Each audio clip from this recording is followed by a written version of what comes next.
Halo semua, bagaimana kabarnya hari ini? Semoga kita semua sehat selalu ya. Nah, jadi pada video kali ini kita akan membahas tentang stunting.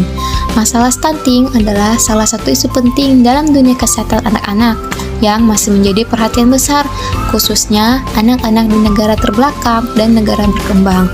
Berdasarkan laporan dari Badan Organisasi Kesehatan Dunia, estimasi ada sekitar 149 juta balita yang mengalami stunting di seluruh dunia pada tahun 2020.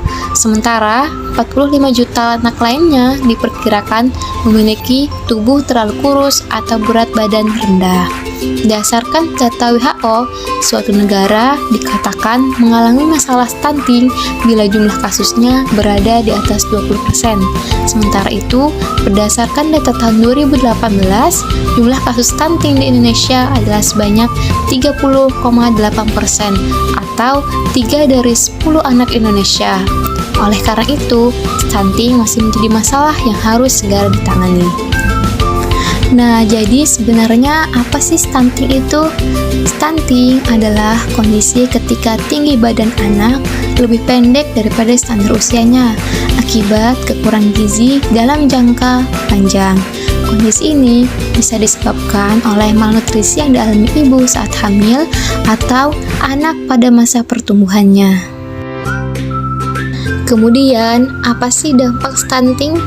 Dampak stunting pada anak akan terlihat pada jangka pendek dan jangka panjang. Pada jangka pendek, berdampak terhadap pertumbuhan fisik, yaitu tinggi anak di bawah rata-rata anak seusianya. Selain itu, juga berdampak pada perkembangan kognitif, dikarenakan terganggunya perkembangan otak sehingga dapat menurunkan kecerdasan anak. Sedangkan untuk jangka panjang, stunting akan menyebabkan anak menjadi rentan terjangkit penyakit seperti penyakit diabetes, obesitas, penyakit jantung, pembuluh darah, kanker, stroke, dan disabilitas tua. Lalu, apa sih gejala stunting? Gejala stunting sering tidak disadari karena anak hanya diduga memiliki tubuh yang pendek. Gejala yang menunjukkan anak mengalami stunting adalah yang pertama, tubuh anak lebih pendek dibandingkan standar tinggi badan anak seusianya. Yang kedua, berat badan anak bisa lebih rendah untuk anak seusianya. Yang ketiga, pertumbuhan tulang terhambat. Keempat, mudah sakit. Kelima, gangguan belajar. Dan keenam, gangguan tumbuh kembang. Kemudian, cara pencegahan stunting. Cara mengatasi stunting adalah dengan memberi anak nutrisi yang memadai sejak dari dalam kandungan, setelah baru lahir, dan selama masa pertumbuhan. Yang pertama, penuhi nutrisi selama kehamilan. Ibu hamil harus mengonsumsi makanan sehat dan bergizi seimbang selama kehamilan, bahkan sebelum masa kehamilan. Ini untuk memastikan bahwa janin akan mendapat nutrisi yang optimal di dalam rahim, lahir sehat, dan juga mendapat bekal nutrisi yang baik setelah lahir. Yang kedua, penuhi nutrisi si kecil dengan optimal. Cara mencegah stunting adalah dengan memberikan anak nutrisi lengkap dan asupan bergizi. Nutrisi penting dan esensial untuk si kecil adalah vitamin A, B kompleks, vitamin C, vitamin D, vitamin E, dan vitamin K.